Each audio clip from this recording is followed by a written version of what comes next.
اور اسے پرنٹ میں لانے کی ہرگز اجازت نہیں دی جاتی۔ بڈھا سنجیدگی اور اداسی سے موم بتی کو تکے جا رہا تھا۔ ہر طرف قہقہوں کی آوازیں آ رہی تھیں۔ پھر مومی شمعوں کی روشنی میں کھانا شروع ہوا اور خاموشی سے جاری رہا۔ اب چاند وسط مئی کے آسمان پر روشن اور گرم تھا اور ہوا درختوں میں تھم چکی تھی۔ مدھم چاندنی میں دلی کی آدھی سے زیادہ آبادی سو چکی تھی اور روشن محل کے باغ میں مقدس چربی کی روشنی میں خاموشی سے کھانا کھایا جا رہا تھا۔ سفیدے کے اونچے درخت ساکت کھڑے تھے۔ میزوں پر سے ایک فوارہ اندھیرے میں خاموشی سے پانی اچھال رہا تھا۔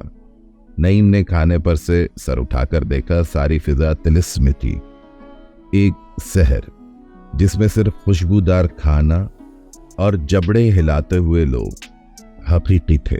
ساری دنیا، سارے لوگوں کا صرف ایک کام تھا، کھانا۔ لنگڑے باتونی کی مہذب خوشگوار آواز اب بھی آ رہی تھی۔ بھوک چونکہ ایک انتہائی وحشتناک انسانی جذبہ ہے، چنانچہ کھانا انسان کا شریف ترین فعل ہے، وہ کہہ رہا تھا۔ نعیم کے دائیں بازو پر جو شخص بیٹھا تھا پلیٹ میں چاول نکالتے ہوئے اس کی طرف جھکا۔ میں نے آپ کو بات کرتے سنا جب آپ تلک کے متعلق کچھ کہہ رہے تھے۔ اس نے دیکھا یہ وہی قصہ گو انگریز تھا جو کچھ دیر پہلے اپنے ساتھیوں کے سامنے جنگلی جانور کی طرح چکر لگا رہا تھا۔ وہ پھر بولا، کیا آپ کو پتا ہے کہ تلک نے مسلمانوں کے خلاف کیا کچھ کیا؟ وہ زبیہ گاؤں کے خلاف سوسائٹی اور مسجد کے سامنے باجا بجانے پر اصرار، اور وہ سب۔ کوئی جواب نہ پا کر کچھ دیر بعد اس نے دوبارہ گفتگو کی صحیح کی۔ اس موم بتی کو دیکھ رہے ہیں؟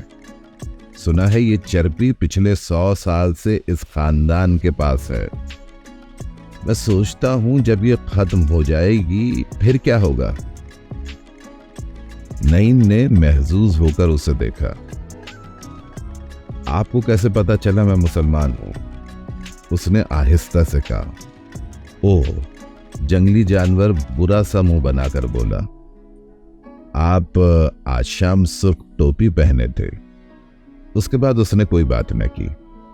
کھانا کافی دیر تک جاری رہا، پھر لوگ اٹھ اٹھ کر جانے لگے۔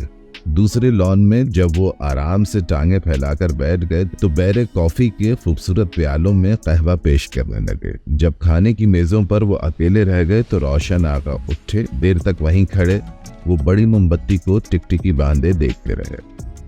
اپنے انوکھے لباس میں وہ بیک وقت باروب اور مسخرے دکھائی دے رہے تھے۔ پھر انہوں نے پھونک مار کر موم بتی کو بجھا دیا۔ روشن آوا، ان کے ملازم خاص نے دھیرے سے کہا، اور سارے دانت نکال کر ہنسنے لگے۔ انہوں نے ایک لحظہ غور سے اسے دیکھا، پھر اپنی چھوٹی انگلی سے چمکدار انگوٹھی نکال کر اس کی طرف اچھالی، جسے زمین پر گرنے سے بچانے کے لیے وہ دیوانہ وار ہوا میں ہاتھ چلانے لگا۔ جب وہ بجلی کی سڑک پار کر کے دوسری طرف جا رہے تھے تو کونے والے درخت کے نیچے انہوں نے نعیم اور عذرا کو دیکھا اور ان کے مسرور چہرے پر فکر کی ایک پرچھائی گزر گئی۔ نعیم قہوے کا پیالہ پکڑے پکڑے ایک عجیب و غریب درخت کے پاس جا نکلا۔ وہ ٹھگنا سا پھیلا ہوا درخت تھا اور اس کی موٹی موٹی شاخیں نعیم کی چھاتی کے برابر آتی تھیں۔ اس کا جی چاہا کہ چھلانگ لگا کر اوپر چڑھ جائے۔ قہوے کا پیالہ شاخ پر رکھ کر اسے اوپر دیکھا۔ شاخوں میں سرخ رنگ کا قمقمہ جل رہا تھا۔ آپ اکیلے اکیلے کیوں پھر رہے ہیں؟ عذرا نے قریب آ کر پوچھا۔ جواب دینے کے بجائے اس نے قہوے کا پیالہ اٹھایا اور گڑبڑا کر ایک جلتا جلتا گھونٹ بھرا۔ یہ درخت ہماری محبوب جگہ ہے، ہم چھٹی کے روز سارا دن یہاں چڑھے رہتے ہیں۔ وہ شاخ پر ہاتھ پھیرنے لگی۔ مدھم سرخ روشنی میں اس کے بال بھورے اور رنگ گندمی تھا۔ اس کا بازو جو شاخ پر رکھا تھا گول اور صحت مند تھا اور تنگ آستین میں سختی سے پھنسا ہوا تھا۔ بے اختیار نعیم کا جی چاہا کہ اس ابھری ہوئی جگہ کو چھوئے جہاں سے آستین نے جلد کو دبا رکھا تھا۔ وہ شاخ پر ہاتھ پھیرنے لگا۔ آپ کی کافی گرم ہے؟ کچھ زیادہ ہی گرم ہے، نعیم نے کہا۔ اوہ۔ وہ اسی طرح سر پیچھے پھینک کر ہنسی، جیسے شام کے وقت برآمدے میں ہنس رہی تھی۔ اس کی گردن چوڑی ہو گئی اور نرخرا تیزی سے کانپنے لگا۔ وہ بے حد جاندار ہنسی تھی۔ آپ کا منہ جل گیا، نعیم برا سا منہ بنا کر ہنسا۔ یہ بہت اچھا ہوا، وہ اسی جارحانہ انداز میں خوشی سے بولی اور دونوں ہاتھ اوپر باندھ کر شاخ کے ساتھ جھول گئی۔ ارے دفتن وہ جھینپ گئی، مجھے ایسا نہیں کرنا چاہیے۔ روشن آغا ناراض ہوں گے، وہ ہمیشہ مجھے اس پر چڑھنے سے منع کرتے ہیں۔ آپ خفا تو نہیں ہوئے؟ میں نے آپ سے مذاق کیا، وہ قہوہ پیتی ہوئی بولی۔ نہیں، لیکن آپ میرا قہوہ پی رہی ہیں۔ ارے اوہ، وہ سادگی سے ہنس پڑی۔ لائیے، آپ کے لیے اور لاتا ہوں۔ میں یہی پیوں گا۔ یہی؟ اس نے آنکھیں پھیلا کر پوچھا۔ ہاں یہی۔ حیرت کے مارے اس کی آنکھیں اور زیادہ پھیل گئیں، پھر اس نے آہستہ سے کہا، پیالے بالکل ایک جیسے ہیں۔ وہ خاموشی سے کھڑے قہوہ پیتے رہے۔ سامنے سے باتوں کا شور آہستہ آہستہ اٹھ رہا تھا، ہوا میں خنکی آ گئی تھی، عذرا کے بال پیچھے کی طرف اڑنے لگے۔ نعیم خاموش کھڑا اس کے بازو اور گردن کو دیکھتا رہا۔ قہوہ پیتی ہوئی وہ اپنے موٹے سرخ ہونٹوں پر زبان پھیر رہی تھی۔ میں اس ساری تقریب کا مطلب نہیں سمجھا، یہ جو آج ہوئی، نعیم نے کہا۔ آپ کو کسی نے نہیں بتایا؟ ارے یہ دراصل اس طرح ہے، روشن پور کا مالک روشن آغا کہلاتا ہے۔ یہ تقریب اسی سلسلے میں تھی۔ آج سے بابا روشن آغا کہلائیں گے۔ اس سے پہلے بڑے ابا تھے۔ بے حد دلچسپ تقریب تھی۔ یوں یہ خالص خاندانی تقریب ہے۔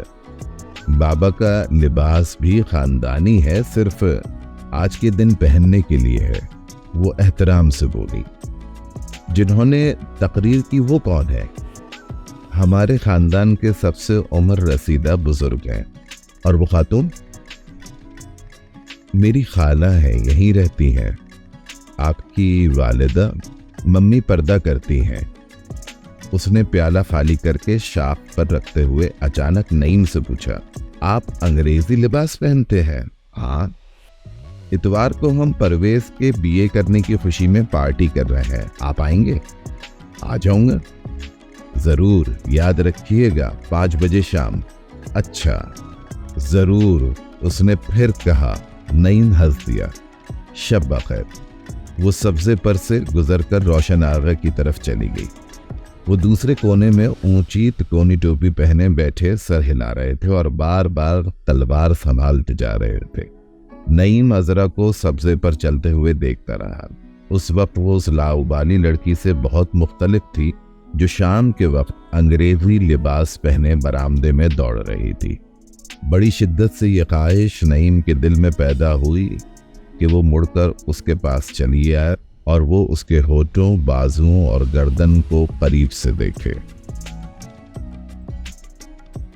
کچھ دیر کے بعد وہ جا کر ایاز بیگ کے پاس بیٹھ گیا، جو لنگڑے باتونی کو کسی عمارت کی تعمیری نقائص کے بارے میں بتا رہے تھے۔ اسے خاموشی سے ایاز بیگ کی باتیں سنتے ہوئے پا کر نعیم کو دکھ ہوا۔ آدھی رات کے قریب مہمان رخصت ہونا شروع ہوئے۔ روشن آغا کو شب بخیر کہہ کر جمائیاں لیتے اور ڈکاروں کو روکتے ہوئے وہ اپنی اپنی سواریوں میں جا کر بیٹھنے لگے۔ نچلے طبقے کے چند لوگ ابھی تک شور مچا کر روانہ ہوتی ہوئی موٹر کاروں کو دیکھنے کے لیے باہر کھڑے تھے۔ جب نعیم ایاز بیگ کے ساتھ آخر میں شب بخیر کہہ کر اپنی بہلی کے قریب آیا تو اسے نیند آ رہی تھی اور زیادہ کھا جانے سے پیٹ بھاری ہو رہا تھا۔ سوار ہونے سے پہلے ایک طاقتور خواہش کے تحت مڑ کر اس نے سارے روشن محل پر نظر دوڑائی۔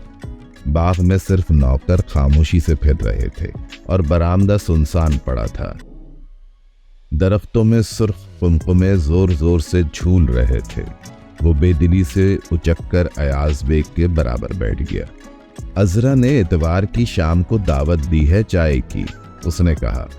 جواب کے بجائے چند مچھر اس کے چہرے سے ٹکرائے۔ اس نے چچا کی طرف دیکھا۔ ان کا کھلا سپاٹ معمولی خد و خال کا چہرہ تھا، جیسا عام کام کرنے والے لوگوں کا ہوتا ہے۔ اس پر کوئی گہرائی نہ تھی، اس پر ہر تاثر صاف واضح ہو جاتا تھا۔ وہ چونک اٹھا۔